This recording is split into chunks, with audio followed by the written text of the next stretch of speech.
Hi there, how's it in the name of Christ? It's your girl Kren K. Gikarabo. I hope you're good, I hope you're peachy, I hope you're Stella, and I hope you're in a neat little bunch. It is Monday, the 13th of November, 2023, and I'm dreading the fact that I have to work out later, because I'm under a lot of attack. But anyway, we're gonna talk. God help me. Let me just get straight to the point, because right now as we speak, it's 18:57. I ate first and everything. So the sooner I get this message out, the better.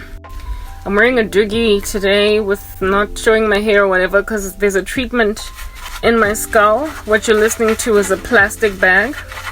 I washed my hair last night, and the moisture, I'm leaving it in for 24 hours, and that's what you're hearing. 1 minute. I wanted to adjust the angle. What you're hearing is a plastic bag. So whatever.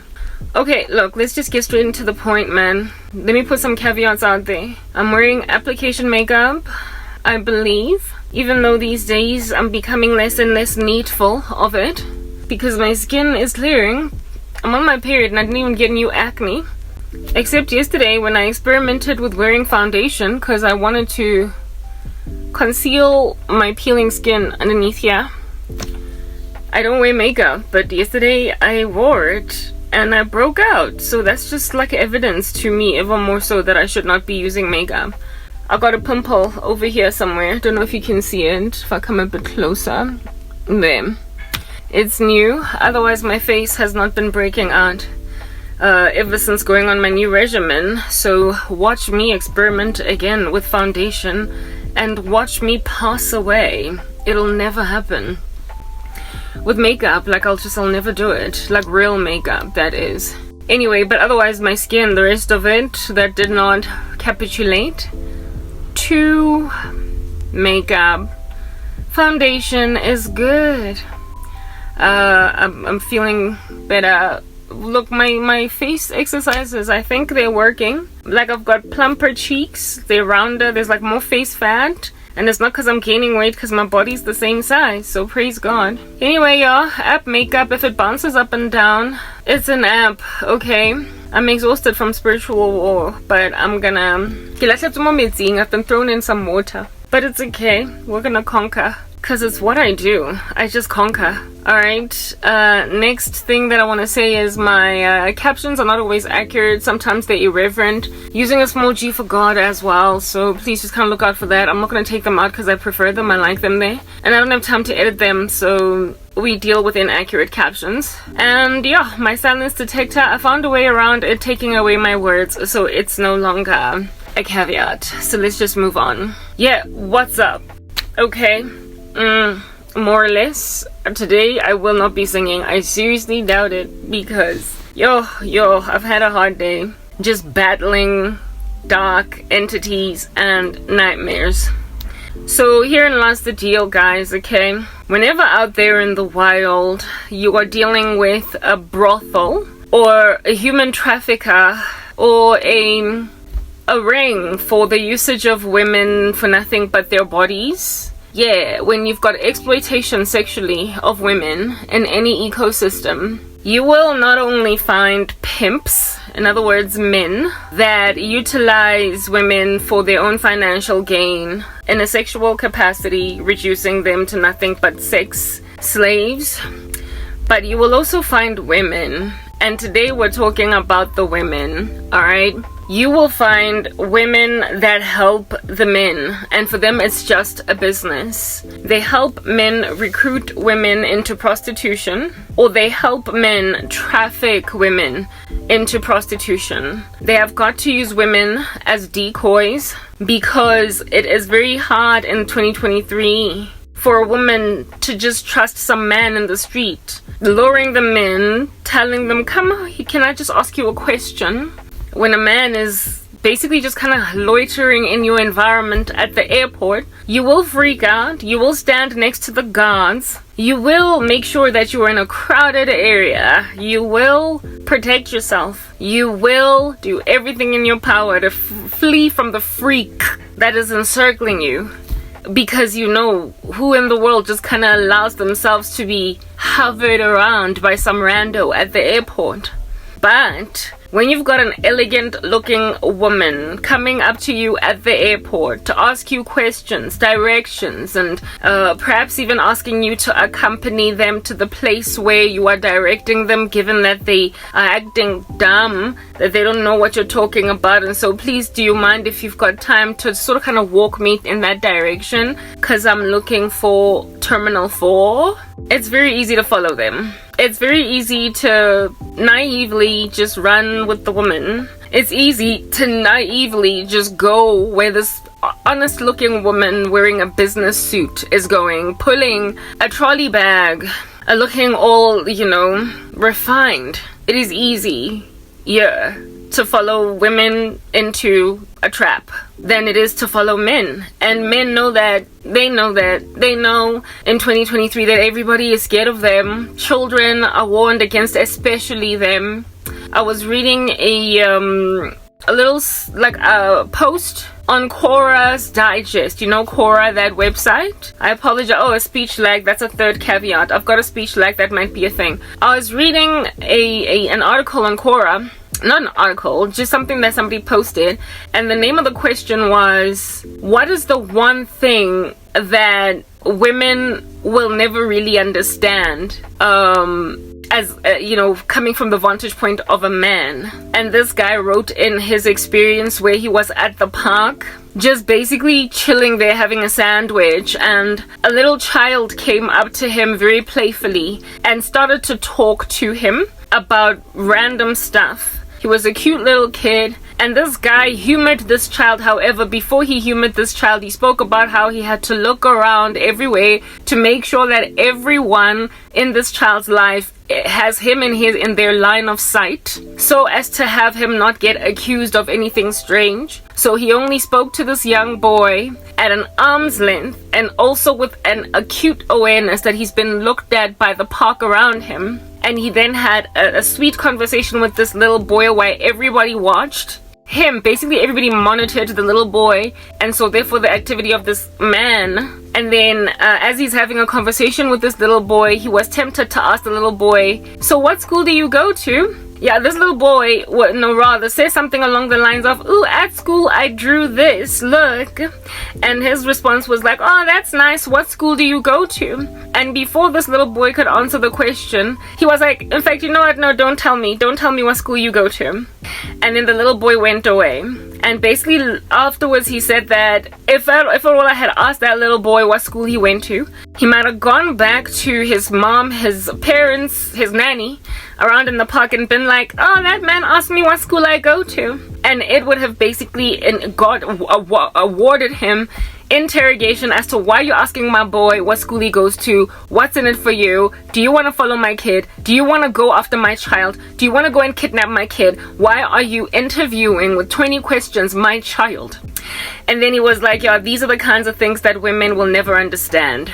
Just the plight of men in the 21st century, where we're just so severely mistrusted because of the horrible conglomerate among us that have afflicted people in such vulnerable positions. Children and women have been kidnapped, they have been raped, they have been trafficked, they have had all different kinds of things done to them by bad men, making all other men have to basically walk around on eggshells. Yeah, so I told you that story that I read on Quora's Digest to help you understand how, therefore, careful men have become that are evil, men that are wicked, that are traffickers, that are not just innocently eating a sandwich in the park, but are actively scouring that park for children to kidnap, or for women to rape, or for humans to traffic. Men who are that wicked will know, in order for their recruitment drives to succeed, they will know that they have got to place women, the old granny lady,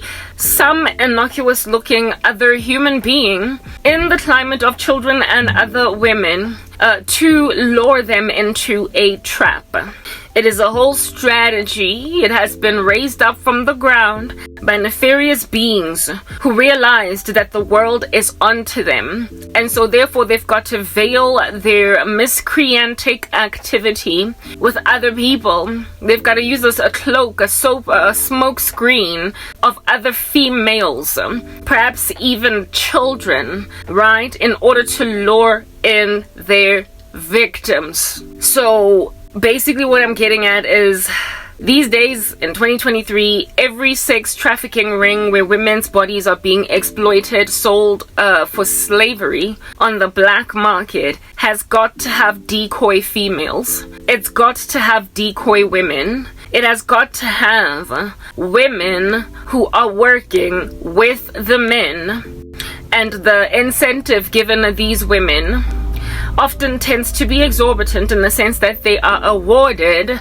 lots of money, lots of comfort, lots of peace, and they are also awarded the freedom that other women lose. In other words, they're essentially guaranteed that we're not gonna come for you, we're not gonna hurt you, we're not going to traffic you. We will make sure that no one touches you.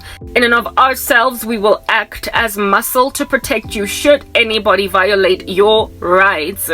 But in exchange for that ubiquitous protection, that all-encompassing and all-consuming protection that so many other women are in dire need of by men in society, you have got to be prepared to sell your sisters out. That's the fine print. That is the details.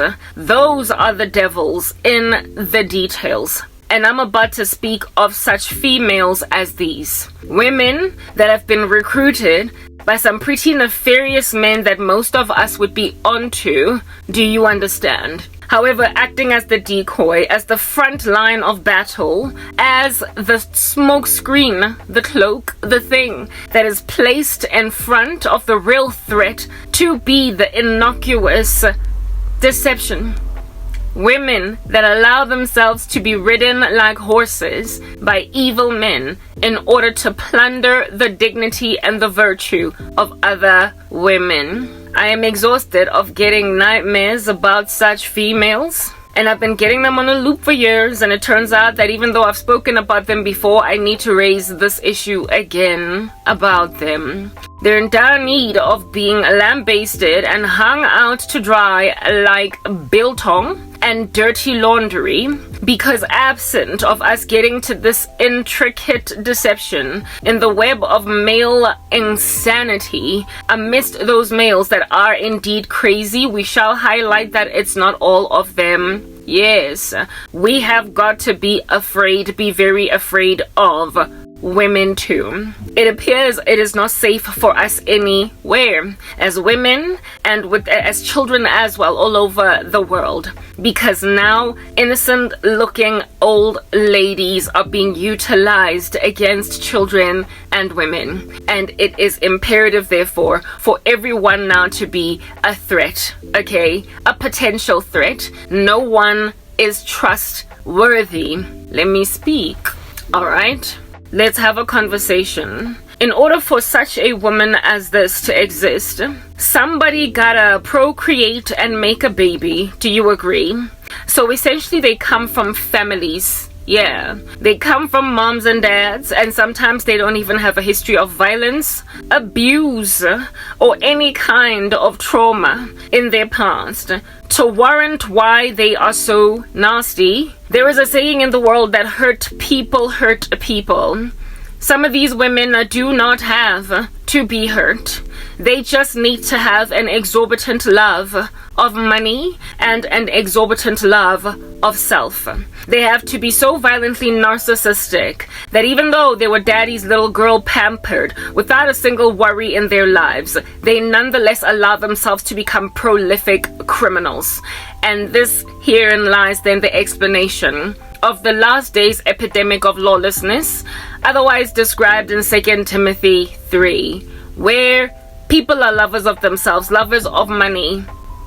In Matthew 24, it is written that because of an increase in lawlessness, the love of many will grow cold.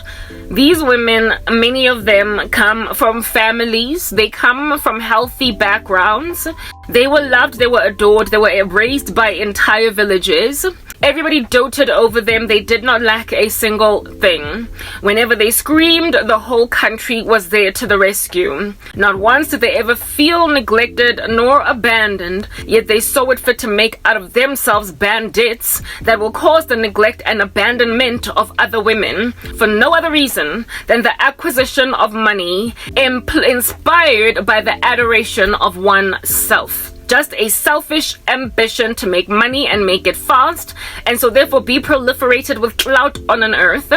And insofar as you will be seen as better than the next man, you will do whatever it takes to get there. Even though you are not starving, you are not going hungry, you are not with food insecurity, okay? You did not wonder for what in the world under heaven are your next pair of shoes coming from. You are not concerned about employment. You had no worry in your bones about that which plagues a good majority of the earth. Yet, you saw it fit to become a bandit. We're gonna talk about these women who, uninspired by nothing, gratuitous therefore is their violence, went on right ahead to cause a severe post-traumatic stress in other women who they imagined were less human, less love-worthy than them, to be endured to the kind of trauma that makes you hurt other people. Since hurt people hurt people, they create hurt people that hurt other people. They create trauma in human beings that was entirely unexperienced by them, and so therefore proliferate a disease in the human race that in and of themselves they need no vaccination for, because ain't nobody ever given them a problem. I have a cousin of that nature, and I am going to describe her at depth and at length, that you might identify such human beings in your lives, okay?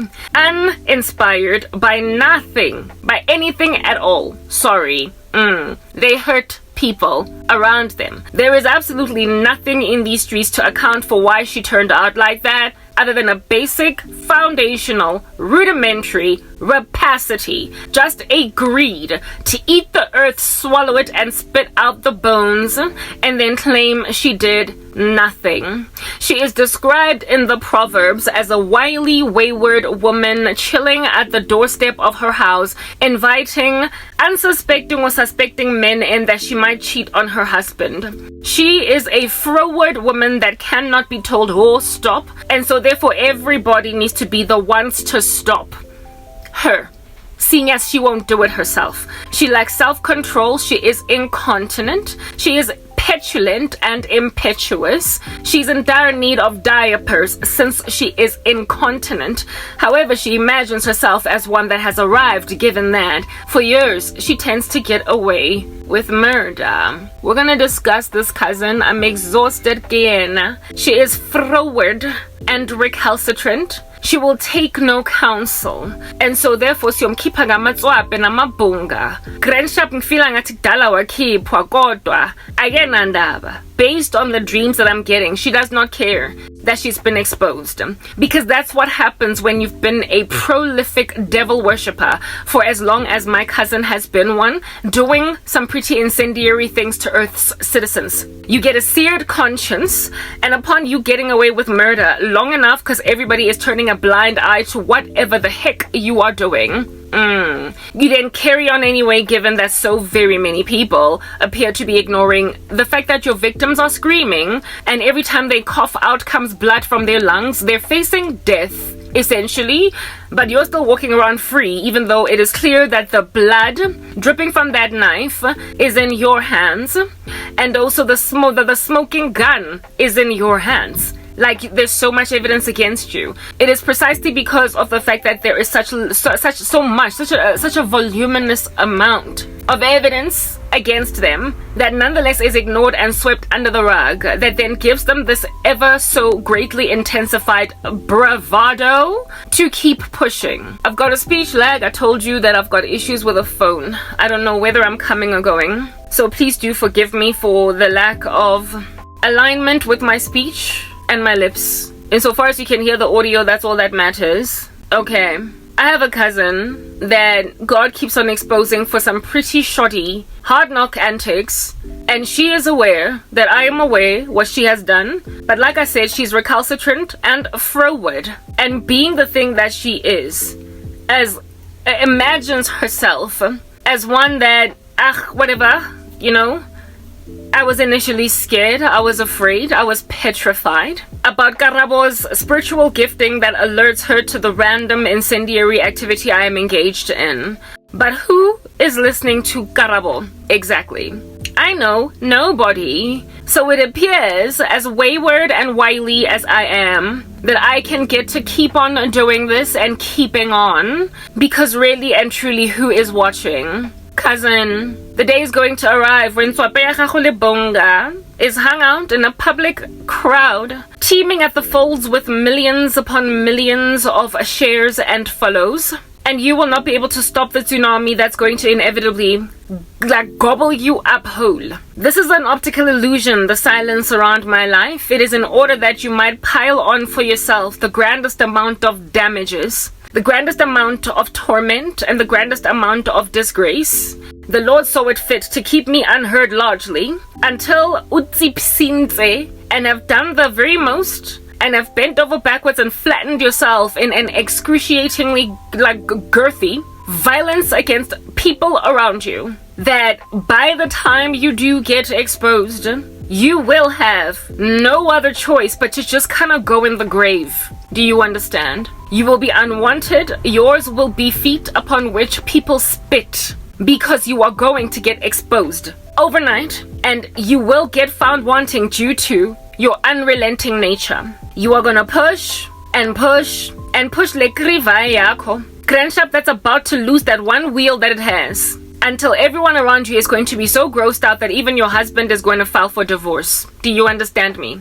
Yeah, the very husband, oh mujisitseng, because he was already kind of fed up with you at some point, but then he somehow married you anyway.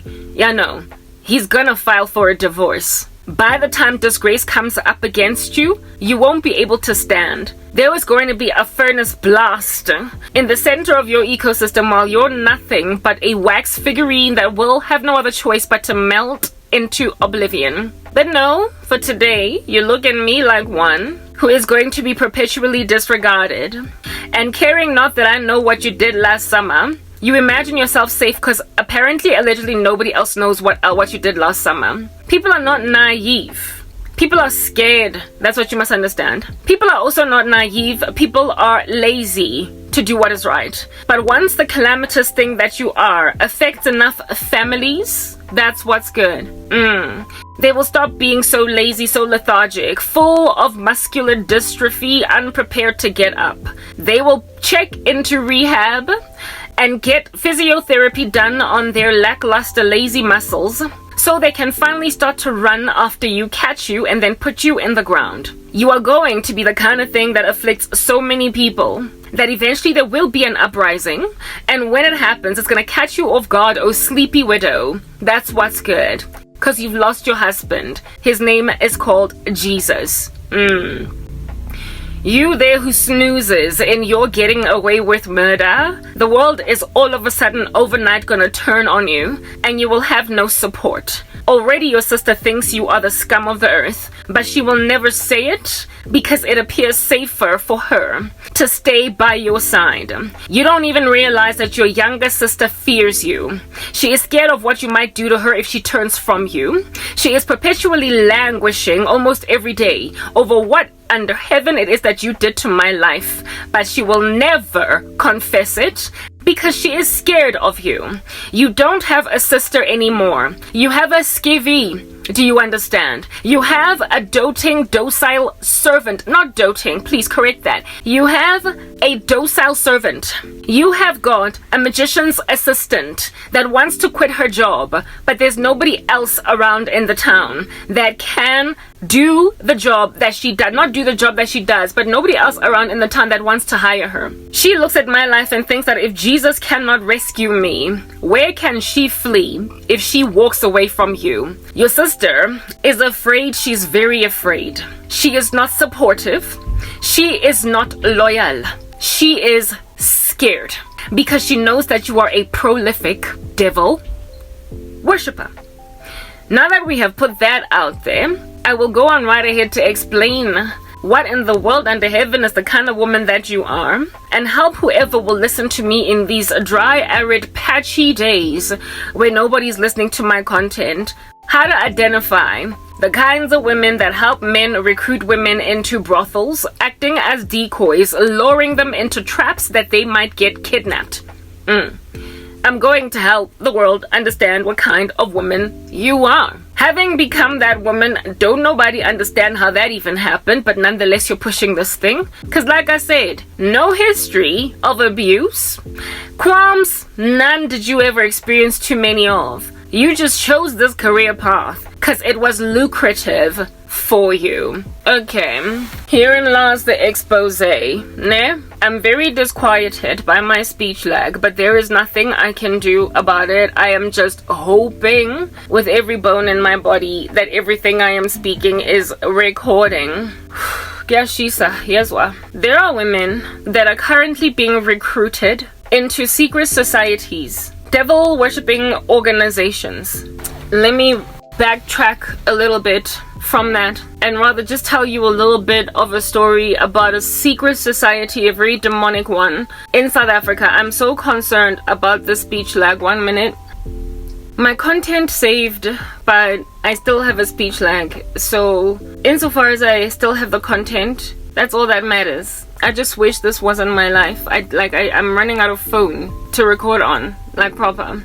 Anyway, let me try and keep my cool and gesture as minimally as I possibly can. Because if I gesture minimally, there'll be less of a lag. There'll be less of the camera that needs to be captured. In South Africa, KwaZulu-Natal, Durban in particular, I have already spoken this prophecy in the past before. I wish the speech lag, I'm having such a hard time trusting that I can continue to speak without losing content. But anyway, it's very hot. Let me try and keep my cool. As much as I'm struggling to keep that cool, let's keep it. My phone is really giving me a hard time, but I have to concentrate on the message at hand instead of focusing on the speech lag, insofar as you can hear me. In South Africa, KwaZulu-Natal, Durban, I've already spoken about this before, giving you guys the full dream, maybe like 4 or 5 times before in my ministry. I keep repeating it. There is a secret society that is made up of black men. Ngabantu abamnyama. I did not see white men or any other race for that matter, that started this ludicrous organization on no other grounds but their frustration with their women, i.e. black women. After apartheid ended, the level of independence that black women enjoyed under the new regime was so exorbitant that more and more of them stopped needing men financially. And this caused a lot of frustration in our men. Black men are among the most spoiled men on the planet when it comes to their women. We don't generally struggle, especially in Africa, with feminism. We don't struggle with denial of our roles in the household, our position. We don't generally struggle with desire for having children and lots of them. We don't struggle to serve in a very domesticated capacity our men. From the time that we are little girls, we are taught how to take care of men. We bake, we cook, we scrub, we clean from as early as we come. Now, when you are that kind of a spoiled brat, always being fed, even when we grow up amidst boys, so siblings and cousins that are boys, we as girls work like dogs while they play. That's just the way that it is in the black community. Very rarely do black boys have too much to do around the house. Growing up, they get away with that murder. And even as the girls, if we complain, it'll hardly ever get raised by grandmother or mother or anyone. So as we get older, it doesn't change. We don't all of a sudden start to wear a constitution along the lines of, the women, you're independent, throw the hands up there. That's more Western culture. We do not insist on stopping to clean, stopping to cook, We understand what our roles are. No matter how prolific we might be in corporate or in the business arena, we are still very domesticated in the presence of men. We are still the cooks, we are still the bakers, we are still the cleaners. We are basically domestic slaves, servants, in whatever operational capacity we might be in the planet we live around, in the planet around us that we live in. Whether we are CEOs or call center agents or unemployed or receptionists or project managers. At home, we are wives, we are domestic in the worst way. Always scrubbing, always cleaning, always wiping a kitchen counter. So when men grow up in a climate like that, where it's kind of part and parcel with the whole experience being a man, for women to be at your beck and call like that, you don't see what you have in comparison to the rest of the world. African men literally don't know what they have. You know, Janet Jackson's song should apply at this particular point. Don't know what you got till it's gone. African men have no idea, and I will speak of South Africa since I'm from South Africa, but I would imagine it's an African epidemic just generally. They don't know what they have because men in the West are busy crying and complaining about the lazy nature and the abandonment of their domestic chores by women due to the fact that they are now making money. And even when they don't make money, even when they're broke, even when they're sitting around in the ghetto, they're still just sitting around in the ghetto. They're not cleaning. They're not domesticated. They're not basically slaves. And so there is this epidemic of what is called passport guys in the West, in America and Europe, etc., who are traveling to South America, who are traveling to Africa to find little maids in women because they were raised to be like that. They were raised to just naturally flow in domesticatedness as girls. They were raised to just take in their stride that this is me as a woman, gunjalo. There's no complaint. There is no insistence in you washing the dishes and I'll wipe them. Because as kids, as girls, we tried to get our grandmothers to shout at the boys for not wiping dishes after we washed them until we gave up.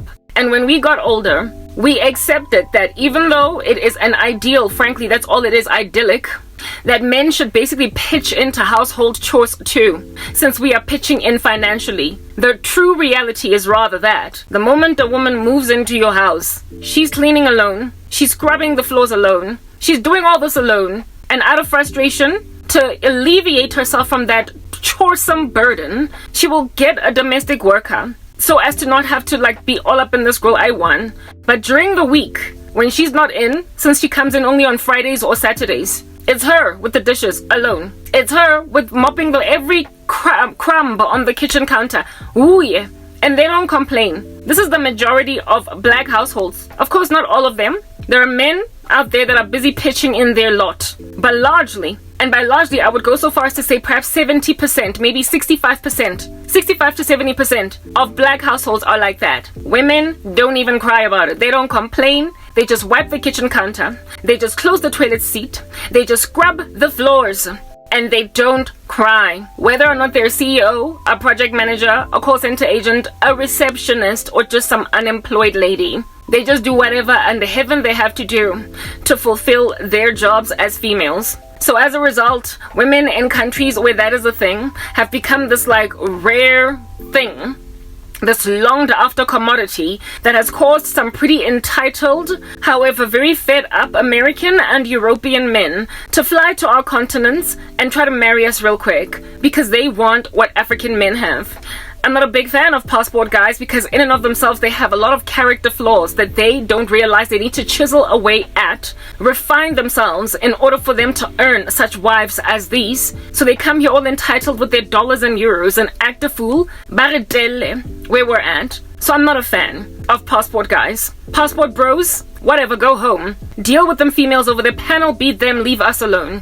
Because you've got attitude. You have got an entitlement over Africans, but today is not a conversation about the passport bros. I am talking about the females out here that are helping men, not only like the passport bros, but other men that have made out of themselves little menaces to society, however getting away with quite a violence of murder. These, domesticated African females, that's what's good. Like I said, they don't change even when they get their degrees. They don't.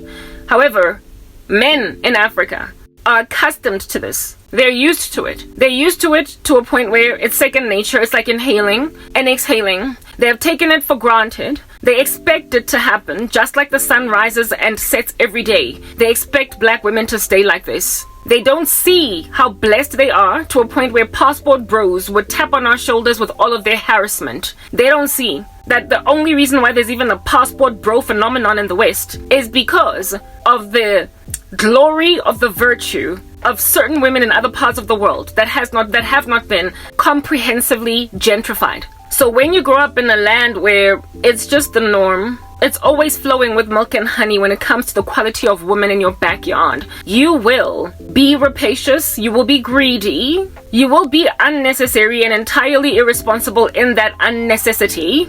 And so therefore, ask for your bread to be buttered on both sides. Then imagine yourself as the fat lady that nothing is over until you sing. Yeah. These men having women that can double, they can successfully, and indeed they have displayed that it is entirely possible, never mind it being probable, to juggle, domesticatedness, catering to your man, like your Beyonce or Destiny's Child in that song Cater to You, yeah, and still make money. That's what's good. Having made the observation that it is entirely possible for especially us as African girls to be all that, both a project manager and your live-in servant, that wasn't enough. They imagined that this like default setting that we come with was not something to be revered, respected, honored, paid homage to, frankly, because it's rare. Women in the 21st century, batella, and they don't want to break a nail unless they're in Africa,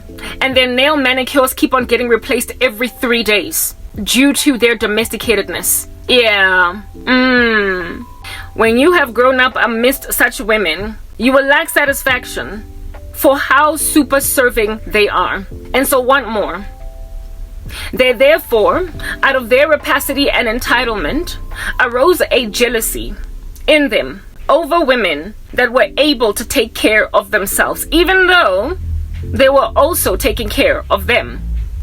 It was not enough that this woman was still cooking your meals. It was not enough that this woman was still scrubbing the toilet every time after you use it. It was not enough that this woman was still making sure that every single Sunday evening you are sleeping on newly changed bed linen. It was not enough that this woman made sure you come into a house that smells of jiki bleach. Jiki bleachy, le sunlight, le stay soft, le omo, everything. It was not enough that you have a whole cooked meal every single day that you don't know how in the heaven she was able to find time to make it, given that she has a career as busy as and as demanding as, if not more than, yours. Very well. It was not enough that this woman was able to be basically superwoman. This girl is on fire, like the one that Alicia Keys sings about. That wasn't enough. These men were like, I'm sorry, there is something being poked away at in my ego. When a woman is able to buy her own shoes and I'm not buying them, something is not sitting right with me. When a woman is able to take care of her own needs instead of needing me comprehensively. And so they literally gathered together in a little incendiary man cave of a diabolical nature and decided to literally hook up an entire secret society premised around significantly reducing the percentage of black women in South Africa that are independent. It wasn't broken, and here it is that they're fixing it, panel beating it, using pliers and hammers. All different kinds of bulldozers are in this construction site now, bringing down buildings that were perfectly established, nothing wrong with them, and they're fixing it. Yeah. So there rose then, it could be about 2 decades old now, a cult that is home-based in KwaZulu-Natal, Durban. So, I mean, it turns out that the stereotype that Zulu men are misogynistic and chauvinistic is true, isn't it? Yeah. It commenced at KwaZulu-Natal, Durban in particular. Where it is that they came together in a little mini caucus and they were like, these women and all their money, it gotta stop. So they literally hooked up a whole occult organization dedicated to the reduction of employment of South African women, black women in particular, because they want la manchichiwabo in their houses cleaning and doing nothing but. At most you will get your matric. Maybe I'll even let you study up to university, but once you graduate, you gotta take that degree, put it underneath your shoe, and hope, just like the tooth fairy, that money is going to appear in that shoe the next morning after you put your degree in there. Yeah. And guess who the tooth fairy is? Me. Yeah. The man becomes your tooth fairy, and your degree becomes the thing you must put away for him to give you money for the rest of your life. Yeah, they wanted that, and they went to occult lengths to achieve it, because they knew that as strong-willed as these women were, they were never gonna agree to just down tools because husband said, honey, once you and I are married, even though you met each other at university in the actuarial science lecture, go vids. So I mean, like, this chick is an actuary. Like an actuary, do you know what you need to get for maths in order to qualify for actuarial science at varsity? That's who she is. You meet her in your actuarial science class, and then after you fall in love at varsity, since you recognize that this little actuary all up in your grill, yeah, since you recognize that it's highly unlikely that she's going to pass up on a career as an actuary, you then decided that you're going to go to extra strong lengths to eradicate her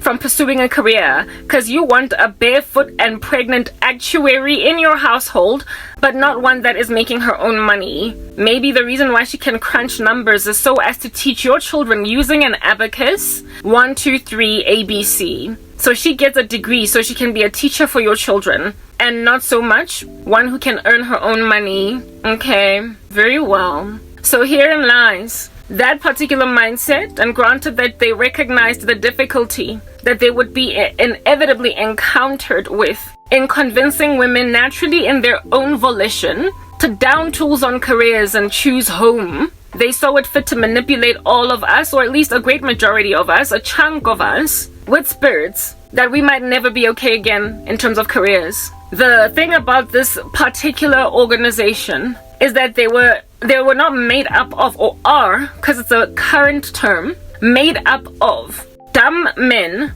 that imagined that in the 21st century something like that would ever fly. So they knew that they still had to keep some women employed. They knew that they had to allow some women to become CEOs. They knew that they had to allow some women to become MDs of companies, senior managers, bosses over you. They knew that some ladies they had to allow to just fly free, unfettered. But even though there would be a huge percentage of women with independence in the country, there would be others that they would severely thwart, block, and make sure that you will do no other thing but be my wife.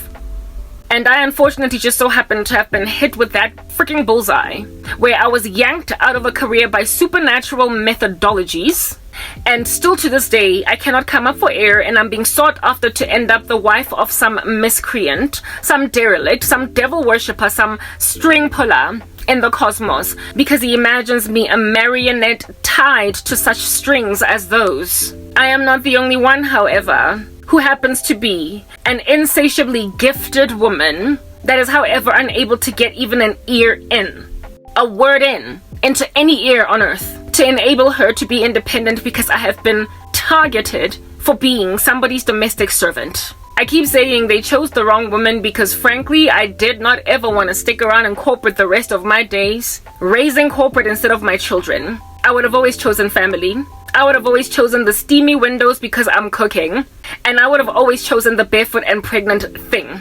But you see, even if that would have been your own natural disposition, even if that would have been what you automatically chose, they don't care indiscriminately. They just attack you kankane until the very thing you were content to glide in, you now are resisting it with every bone in your body, only because it's being forced down your throat. No man would have ever had to force me to choose children, to choose them over career. But now, because they're forcing me to choose them instead of my independence, now more so than ever, am I like these feminists who could not care less for family insofar as they get their own. just because they are coercing me. I now don't want it. But I mean, if a man just sat me down, that I met Hona at university, and we're both studying our BComs, and then after falling in love and getting married, or even before getting married, he then is like, would you consider staying home and raising the children and being there for them while I work? He would not have been met with resistance, not from me. So essentially, all they have to do is continue to ask. Because there are women that are happy to be barefoot and pregnant in the kitchen and don't idolize career to a point of disregarding their maternal instinct and their nurturing thing over societies. There are actuaries, women with hard-knock mathematical degrees, and so therefore having a propensity for lots of wealth creation, who would choose to indeed use their mathematical training just to teach their children mathematics and no one else, not use their degrees because they want to be moms staying at home. There are women like that, and I was one of them. I was, but now I want nothing to do with these buffoons. So essentially it wasn't broken, but they try to fix it. It wasn't broken, but they try to fix it. Yes, they would have had a hard time convincing 10 other women on the left of me and on the right of me to stay home, but they would have found me. And women like me exist. They're called traditional wives, and they love what they do, and they would not trade it for a single thing. But you see, when you try to force everybody to be a trad wife, including the woman that was prepared to be a trad wife, just so she can resist your coercive iron fist, she will say no. I will not allow myself to be put in the house of a man that insists I can't make my own money. Because how abusive are you going to be once I'm in your clutch? I cannot trust you now that I have discovered that you do not want me to survive apart from you. The issue is in the unpreparedness to allow a woman to survive apart from a man. If at all somebody wants to hold you hostage like that in a union, they cannot be trusted with your safety. They cannot be trusted with what you're trying to do tomorrow. Do you understand what I'm saying? A man that is not with leg room, that's what's good. As to the prospect of his wife working, but he is entirely rigid on the matter, cannot be trusted with her dependency on him. Because on that day he is a dictator, and a dictator cannot be trusted with any what to do. But anyway, let's continue to talk. No man would have had a difficult time convincing me to stay home. No man. Insofar as I trusted him and I loved him, and he wasn't pushy about it. But now that there's all this witchcraft operating, it's like, no way under heaven am I not going to be able to buy my own shoes. Because you might just parch me of the ability to buy a new pair when I want one. No way am I going to rob myself of the ability to get out and book into a B&B when you are in a rant, a spree, proper, afflicting me with beatings. No way am I going to be the kind of woman that's going to ride out an abusive relationship because I ain't got nowhere else to go.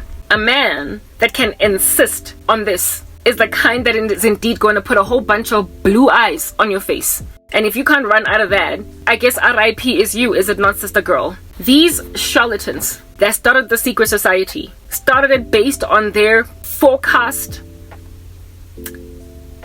that women are just going to say no. And so we're going to make them say yes. We're going to make them agree. We're going to make them do exactly what... I am so frustrated with this phone. I think maybe, perhaps if I turn off the Wi-Fi, it might help. I don't know. We are going to make them do exactly what we want them to do. So they start this little cult, the secret society, whatever you want to call it. And it has been running for 20 years now. And in the beginning, when they started it, it was just men. And it was black men. And it was just in KwaZulu-Natal. And they were experimenting on their geographical location. They were experimenting on the greater KZN area. And it worked so well that they gained what would be the ton amount of clients in Gauteng, in the Western Cape, the Eastern Cape, Limpopo, Mpumalanga. They gained men in other tribes. In other words, Amaxhosa. They gained Tswanas, vendors. They gained Sotos. They gained other men in the black community that had similar qualms with the independence of black women. They spread their wings. They expanded. It was like a business, an organization that now was going public. And so they spread to all the other 9 provinces of the country. The rest, the other 8, they expanded. And now they're in every province. Now there is a headquarters in every province. And this particular secret society is so prolific in the country that some of its leaders are in the entertainment industry of this country. It is therefore responsible for the reason why all of a sudden in the mid 2010s, in other words like 2015, 14, we started seeing a theme in the entertainment industry of polygamous marriages in sitcom, in series, in shows like Rhythm City, Scandal, etc. We started to see a proliferation of this polygamy thing. Uzalo, yeah. If you just think about all these shows that all of a sudden had one particular patriarchal figure that took more than one wife, and the women were utterly and entirely dependent on this man to provide. It's like they saw the power of the entertainment industry to influence an entire society, and so they glamorized a wicked ideology. It just started to flourish and rear its ugly head. Some of the men that are prolific in this particular cult are media bosses in the country. Some of them are premiers, some of them are municipal councillors, mayors. They are basically involved in the government of the nation, never mind just KZN, local government, but our entire country. Yeah. So it's very powerful, but the only reason that it got to that height, that level, that grandiosity, is because it was so successful in KZN that men with a similar fallen mindset across all the other provinces knocked on the doors of this organization and said, we want a piece of this because I'm also tired of my girlfriend. I'm also tired of my wife. The independence. She's overwhelming me. She's making more money than me. The wife of which, let us just put this out there, was not disrespectful, was not trying to abandon her wifely duties, was not doing anything to truly offend a man. She just had to go and make money, and this guy had to go and have an ego about it, and so therefore decide that I don't want her working at all. I just want her popping babies and that's it. And so they started to afflict women garitlare, a whole bunch of witchcraft, just like insisting it upon women. But then there came a time when working with men was no longer bearing fruit, because This Is South Africa. Somebody should go and do a version of This Is South Africa, yeah, where they talk about gender-based violence. Childish Gambino's This Is America. Falz did a This Is Nigeria. Somebody needs to do a This Is South Africa. We've got a problem. We are the worst country to live in for women. We have an issue with gender-based violence. A couple of years ago, like maybe let's say 10 to 15 years into this organization, there arose in the nation an issue with gender-based violence. There arose in the country a problem, and a prolific one at that, of gender-based violence. And it continued to ramp up and ramp up and ramp up, and with gender-based violence increasing, it caused women in the country to be a lot more wary of men. It made them kind of misandric or misandrious, hateful of men, and protective, self-guarding. It made less and less women prepared to be merely financed by men. Because at the end of the day, I don't want to end up in a casket. Death is quite the extreme. 1 minute. In fact, let's move to the next part so we can carry on.